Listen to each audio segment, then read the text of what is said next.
Bonjour, avec vous Madame Bacha, enseignante du module de géologie générale pour les étudiants en première année licence, géographie et aménagement du territoire. Le cours d'aujourd'hui est subdivisé en deux parties. Dans la première partie, on va parler des reliefs de la Terre et dans la seconde, on va aborder la théorie de la tectonique des plaques. Nous avons vu dans le cours précédent que la surface de la Terre est subdivisée en deux parties. La première, c'est la croûte continentale et la deuxième, c'est la croûte océanique. Cette croûte terrestre n'est pas plane, elle présente des irrégularités, c'est-à-dire des creux, des bosses, etc. Ceci est appelé relief. Donc, nous pouvons définir le relief comme l'ensemble des irrégularités de la surface terrestre, autrement dit, l'ensemble des formes de la surface terrestre. La surface de la Terre est formée de continents et océans. On commence par les continents, ils sont de nombre de 6. L'Asie, l'Amérique, Afrique, l'Europe, l'Antarctique situé au pôle sud et l'Océanie, c'est-à-dire l'Australie et les îles limitrophes. Concernant les océans, on cite l'océan Pacifique, l'océan Atlantique, l'océan Indien, l'océan glacial arctique au pôle nord et l'océan glacial antarctique au pôle sud. Il faut savoir que les mers et les océans occupent 71% de la surface de la Terre, c'est-à-dire dans le tiers, il est occupé par l'océan Pacifique. Les terres émergées ou les continents représentent 29% uniquement.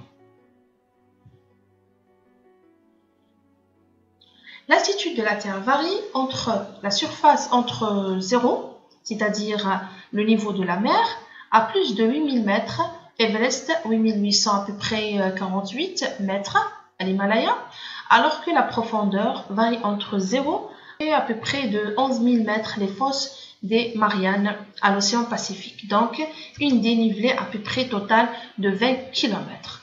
C'est pour cela que nous allons voir différents types de reliefs océaniques et continentaux.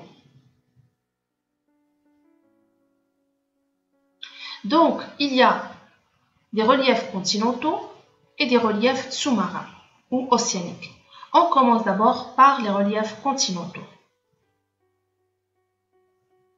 Les reliefs continentaux sont subdivisés en 3 unités, les plaines, les plateaux et les montagnes. Lorsque la nature géologique des terrains présente des caractères spécifiques, on rajoute les boucliers et les plateformes qui occupent une place importante de la surface terrestre. On commence d'abord par les plaines.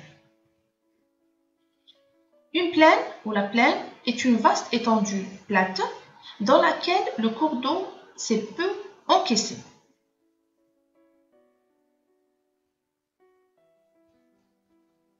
Elle est marquée par de très faibles altitudes, c'est des espaces qui sont vastes, presque horizontaux, et les cours d'eau les creusent à peine, c'est-à-dire les cours d'eau superficiels. Les plateaux.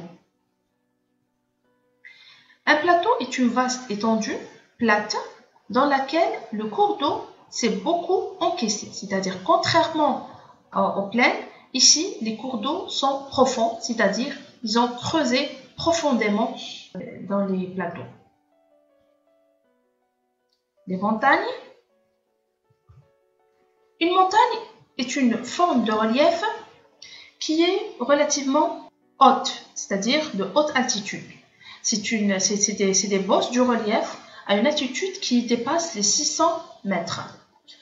donc des hautes altitudes, sont marquées par de fortes dénivelations, c'est-à-dire la différence d'altitude entre le sommet et ses fonds de vallée, elle est importante.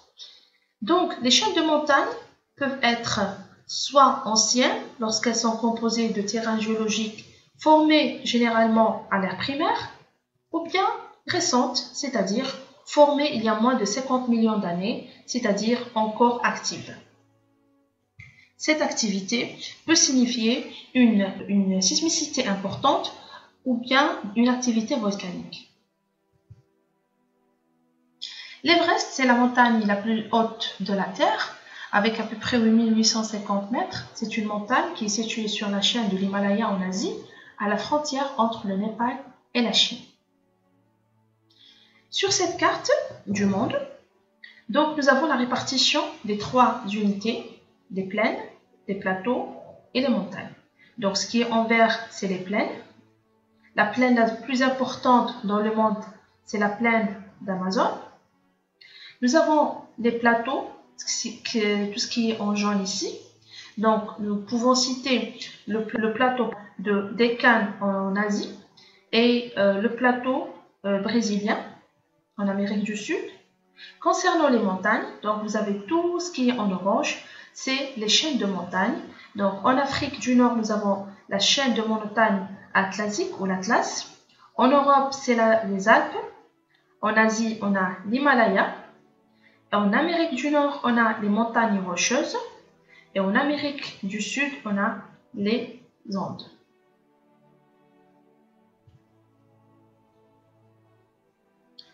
Une colline est définie comme une forme arrondie de dénivellation modérée. Son altitude ne dépasse pas 600 mètres. Et quand il s'agit d'une petite colline isolée, on parle de butte. Donc, nous pouvons récapituler les différentes unités par profil topographique. Donc, nous avons la mer qui est le niveau 0. Après, on a la première unité, c'est la plaine, qui est un terrain relativement horizontal qui se trouve à une faible altitude. Puis, on a le plateau, donc c'est aussi un terrain relativement horizontal, mais qui se trouve à une altitude plus élevée par rapport à la plaine. Après, nous avons les montagnes, c'est-à-dire nous avons les collines qui se trouvent à une altitude ne dépassant pas les 600 mètres avec cette forme arrondie du sommet, et les chaînes de montagnes qui se trouvent à des altitudes supérieures à 600 mètres. Les boucliers, ce sont des grandes régions généralement plates, nivelées par l'érosion. Donc, une faible activité sismique, ils ne présentent aucune couverture sédimentaire. Donc, c'est des terrains relativement formés de roches magmatiques ou métamorphiques. Ils sont également dénommés le socle. En Algérie, nous avons le bouclier de Telgé à Hogar. Les plateformes, donc c'est la portion de terrain qui couvre le socle, c'est-à-dire sur le socle, nous avons cette couverture qui est appelée plateforme formée essentiellement de terrain sédimentaire et qui présente une allure relativement horizontale ou plane, légèrement ondulée. Nous avons l'exemple de la plateforme saharienne en Algérie qui renferme des ressources en pétrole. Donc, sur cette carte du monde, nous avons la répartition des boucliers en rose, les chaînes anciennes et les bassins sédimentaires en beige, et les montagnes récentes, c'est-à-dire moins de 50 millions d'années, donc ici en marron.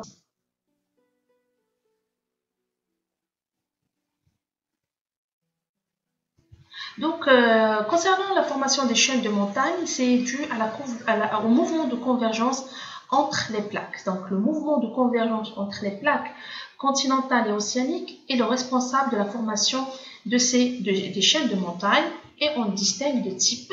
Elles peuvent être soit des chaînes de montagne de subduction ou de collision. Donc, on commence d'abord par les chaînes de montagne de subduction.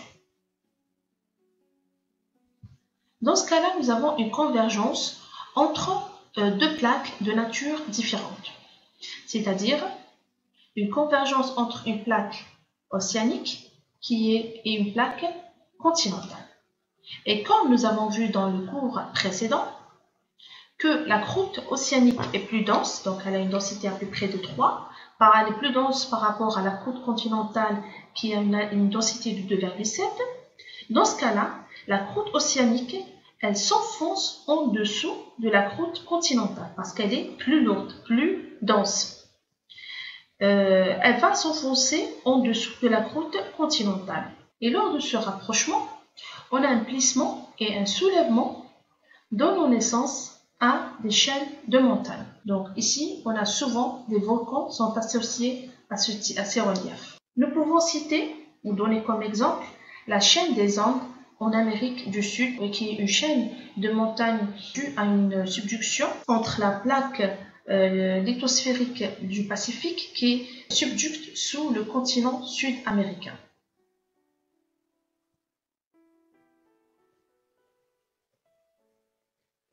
Deuxième type, c'est les chaînes de montagnes par collision. Dans ce cas-là, on a le rapprochement entre deux plaques continentales de même densité.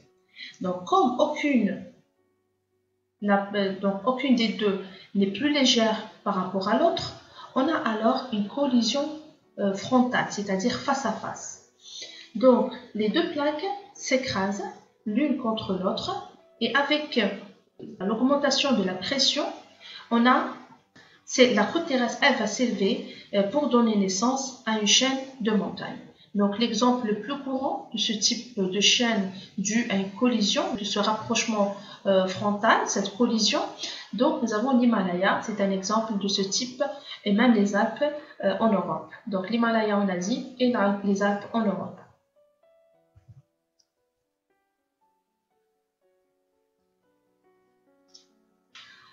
Arrivons au deuxième type de relief, les reliefs sous-marins ou les reliefs océaniques. On divise les fonds océaniques en 3 provinces morphologiques, à savoir les marges, les bassins océaniques ou appelés aussi les plaines abyssales et la dorsale ou ride médio-océanique. Donc on commence d'abord par la marge continentale.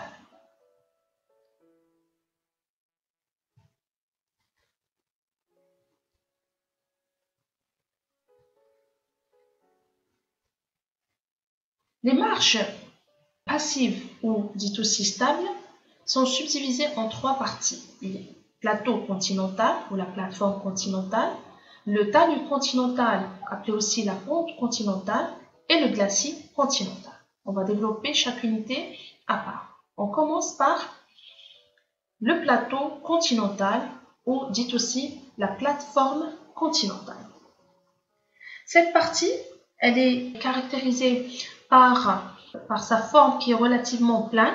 C'est la partie immergée du continent sous l'océan, marquée par sa pente qui est très douce, très faible, et une largeur moyenne à peu près de 70 km.